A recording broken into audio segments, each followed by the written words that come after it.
Good morning, gamers, and welcome back to the final bonus episode of Let's Play Xenoblade Chronicles. This will be the last bonus episode for the LP, since I basically covered everything I can / want to, and at this point, I want to move on with certain things when it comes to this game, and I've recognized that the amount of grind I'm going to have to do if I truly want to be 100% in this game is more than I have time for right now. But I've talked at least about everything one would need to do in order to do this game at 100%, and I've shown off most of the things that I want to show off about it, except for one thing. Today, we're going to wrap up the LP by talking about New Game Plus. Now, like with a lot of RPGs, starting over in New Game Plus lets you begin the game from the start with your endgame stats and gear and items carried over.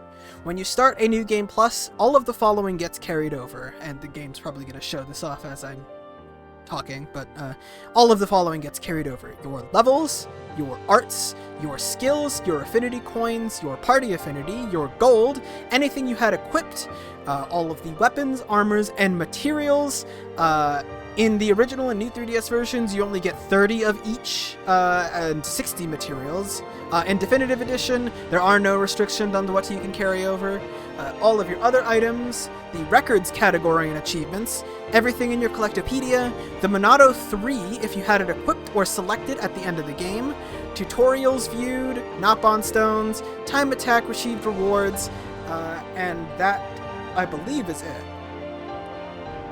Everything you gain from doing quests and exploration gets more or less reset. More specifically, you will lose all of your key items, the Trials category of achievements, all of your area affinity chart progress, every heart-to-heart, all of quests, all landmarks, all locations, all of your unique monster kills, all of Colony 6's progress, and all of your time attack challenges and time attack inventory. Now, there are some more noteworthy changes. You won't receive the set of initial gear for the entire party the second time, meaning that they can all be lost forever, including your weapons, including the replica Monados, which can be lost forever if equipped during the battle with Zanza, because the Monado 3 will replace the equipped replica completely. The Monado 3 itself can also be lost on a second or further New Game Plus in that same fashion.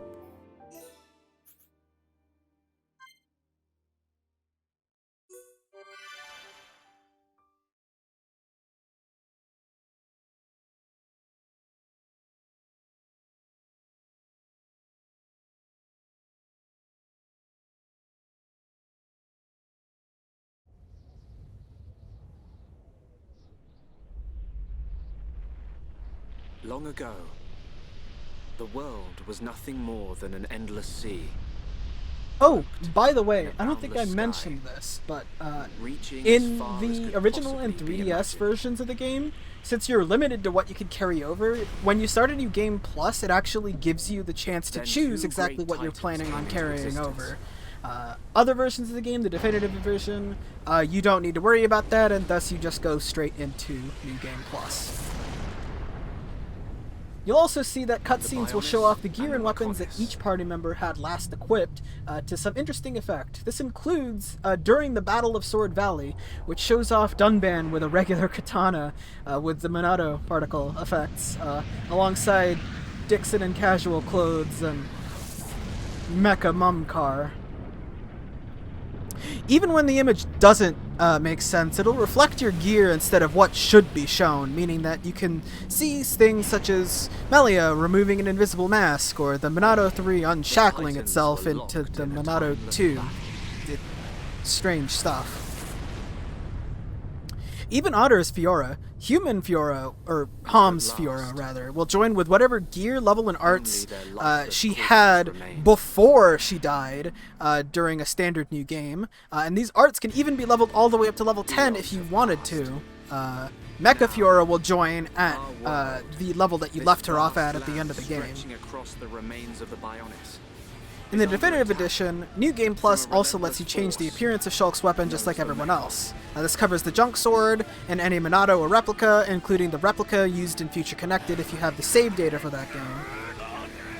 Oh, I was wrong. It doesn't use that in this version.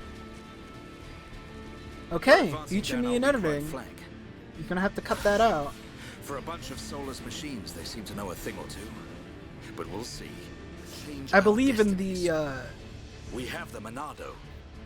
original This, version of the the game on the future is ours for Wii, the even the taking. Monado would be changed to be whatever Dunban's Your body katana can't take was any at the more end of the of the game, Monado. but apparently they fixed that I in the can tell by definitive just looking edition. at you. Getting short-sighted. Oh, and he has his regular sword in this fight, though. Haha. That's funny. And he has his arts too, and he's level 99. What the hell? This is scuffed.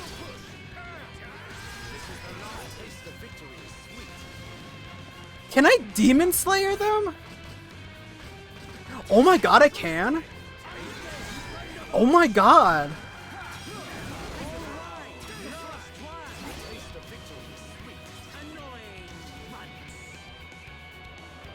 Oh, and then it auto-applies enchant between fights because you can't actually use Monado arts in this state. That's clever of them. They'll have to be if they want to beat us. Now, let's even the odds a bit. You heard him. That cape was not meant to be used with two arms. Let's do this.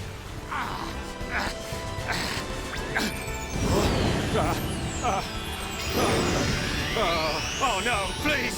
No!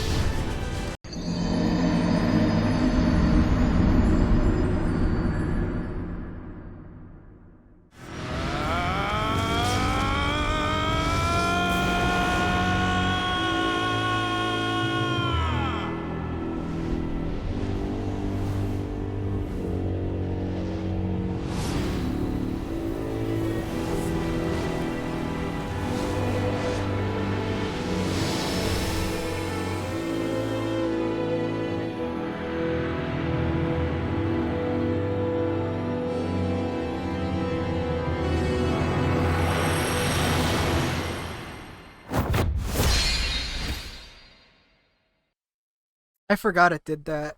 That's so cool. Love that they made that change. Oh, you don't mind me. It's Just buckled. casually scrolling through scrap with godlike power strapped to my back. Useless. Of course, Dunban's weapon still beats them all. The Monado. I hope I can figure out the secret of his power one day.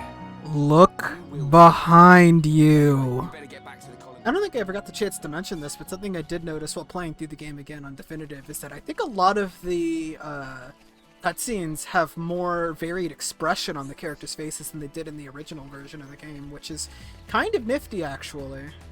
But yeah, now you can just play through the entire game again with infinite power strapped to your back. It's a thing that just happens, you know.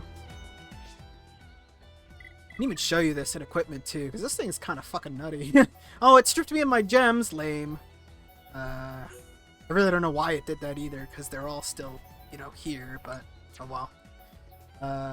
But yeah, this thing has like an 80% critical hit rate, and that's without the skill links that you can use. You can actually just get it to naturally be 100% without gems. It's insane.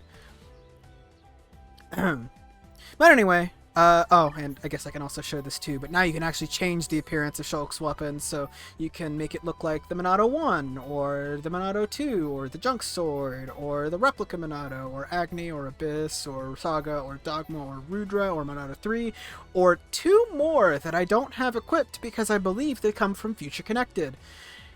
Now I know there's 2 Replica Monados in Future Connected. That's something I probably didn't want to know, but oh well. Spoiler alert, viewers, I haven't actually played Future Connected, and I'm trying to decide whether or not I actually have the time necessary to play through the entire game twice, or just do a blind Let's Play. I have to make that decision in the near future, but not today. A couple of other things to note. The difficulty options in the game also differ in the Definitive Edition. This is something that maybe the final bonus episode is a little late in the LP to cover, but whatever. The Definitive Edition offers a casual mode and an expert mode. I won't talk much about casual mode because it's kind of self-explanatory. It just lets you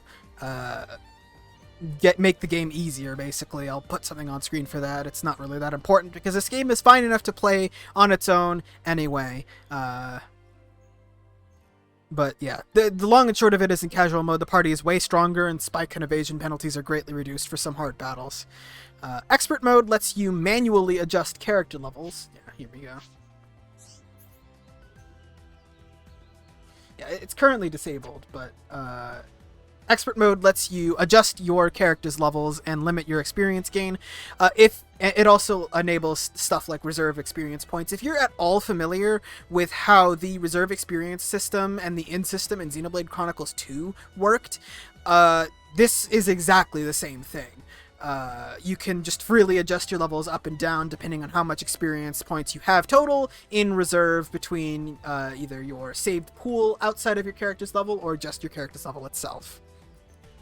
I think a little bit of a small difference is that it only lets you lower your party members' levels down to the lowest they could possibly be recruited at, which is 1 for Shulk and Rhine, 10 for Sharla, 20 for Dunban, 22 for Ricky, 23 for Melia, and 40 for 7, or Mecha Fiora. If there is an achievement that you might find easier to accomplish at a lower level, Expert Mode being enabled should help you out on that. Now that that's covered, let's talk a little bit about some of the unique monsters in the game. There's 157 of them total. You only need 100 total for achievements. Some of these unique monsters are quest exclusive, some of them have unique spawning conditions, and 33 of them are permanently missable. And in fact, the reason why I waited until now to talk about them when we're in the middle of a New Game Plus run, since it's likely that if you miss these on your first playthrough, you're just going to have to play through all the way until Mechonis all over again. On screen now, you should be seeing a very shortened and succinct list of every unique monster you can find per area, along with a quick list of conditions that you need to spawn every unique monster. And, just like that, we've reached the end. As far as I could tell, in terms of everything that I really want to talk about in terms of playing through and beating this game, that's pretty much everything I wanted to talk about, which makes this more or less on a wrap on the LP. Now, I may have let this slip a little bit earlier, but there is something extra that comes with a definitive edition of Xenoblade Chronicles 1. Let me drop a save real... Not that save file, that's the Abacy save file. This is the NG Plus save file. You can tell because it has a crown next to it.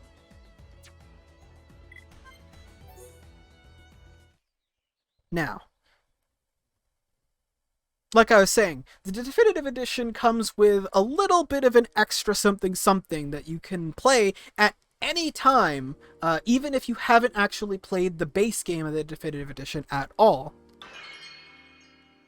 That is an epilogue story called Xenoblade Chronicles Future Connected.